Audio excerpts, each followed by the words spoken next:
MSP guarantee की मांग कर रहे पंजाब के किसान संगठनों और मजदूर यूनियनों ने एक साथ मिलकर 16 फरवरी को ग्रामीण भारत बंद का ऐलान किया। भारत बंद सुबह 6 बजे से शाम 4 बजे तक चला।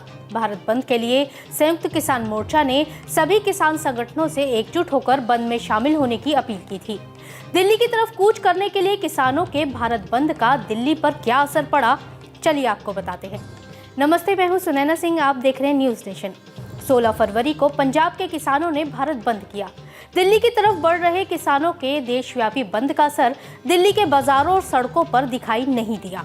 भारत बंद के ऐलान के बाद भी दिल्ली में रोज के जैसे सुबह से ही आवाजाही दिखाई दी। दिल्ली के बाजार खुले रहे। दिल्ली के इलाकों में छोटी दुकानों से लेकर होलसेल और रिटेल मार्केट भी पूरी तरह खुली रही।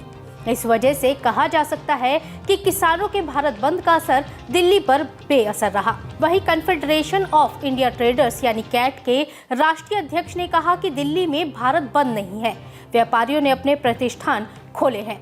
दरअसल एमएसपी की गारंटी मांग रहे किसान संगठनों और सरकार के बीच बातचीत जारी है। वहीं 15 फरवरी की देर रात भी केंद्रीय मंत्रियों और किसानों के बीच बैठक हुई, लेकिन चर्चा में सहमति नहीं बन पाई। अब संडे को एक बार फिर किसानों को मनाने के लिए बैठक बुलाई गई है। जानकारों का मानना है कि दिल्ली में भारत बंद को व्यापारी वर्ग ने ज्यादा महत्व नहीं दिया। लोगों का कहना है कि बातचीत को लेकर दोनों ओर से समाधान निकालने की बात कही जा रही है। ऐसी सूरत में भारत बंद का औचित्य नहीं है।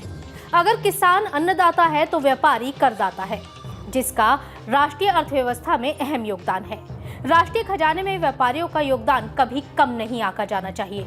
वहीं बात करें ट्रांसपोर्ट की, तो दिल्ली में ऑटो रिक्शा, टैक्सी, मालवाहक वाहन रोजाना की तरह चले। भारत बंद का दिल्ली के पब्लिक ट्रांसपोर्ट पर कोई असर नहीं देखा गया। ट्रांसपोर्ट बंद न होने पर दिल्ली ऑटो रिक्शा संघ के महामंत्री ने कहा कि इन दिनों शादी ब्याह का सीजन है, बाजारों में खरीदारों की भीड़ है। कोई भी व्यापारी सीजन में बिजनेस चौपट नहीं करना चाहता। दिल्ली के बाहर से आने वालों को किसी तरह दिक्कत नहीं होनी चाहिए। सभी को 2 पैसे कमाने का अवसर मिल रहा है। आम लोगों को गुमराह करने वालों को पहचानने की जरूरत है। किसानों की मांगों पर सरकार गंभीर है, बातचीत भी हो रही है। हमें उम्मीद है कि समाधान जल्दी निकलेगा। शादी के सीजन के चलते चांदनी चौक में भी सभी बाजार, गली कूचे रोजाना की तरह, कपड़ों की दुकानें, शोरूम और गोदाम में काम चलता रहा। चांदनी चौक में खाने पीने की दुकान और ठियों पर भी आम दिनों की तरह ही लोगों की भीड़ देखी गई। लेकिन बॉर्डर क्रॉस करके दिल्ली आने वाले दुकानदार, कर्मचारी और ग्राहकों को भारत बंद के दौरान आने जाने में मुश्किल हुई, जिसका असर कपड़ा मंडी के कामकाज पर भी पड़ा। बात करें पुलिस प्रशासन की, तो भारत बंद को देखते हुए दिल्ली, यूपी और हरियाणा दिल्ली बॉर्डर पर पुलिस ने सख्त पहरा रखा। बैरिकेडिंग की वजह से सुबह और शाम को बॉर्डर पर जाम की स्थिति बनी रही। सोनीपत से आने वाले लोगों को बॉर्डर क्रॉस करने में काफी घूम कर आना पड़ा, जिसकी वजह से आम लोगों को कई परेशानियां हुई।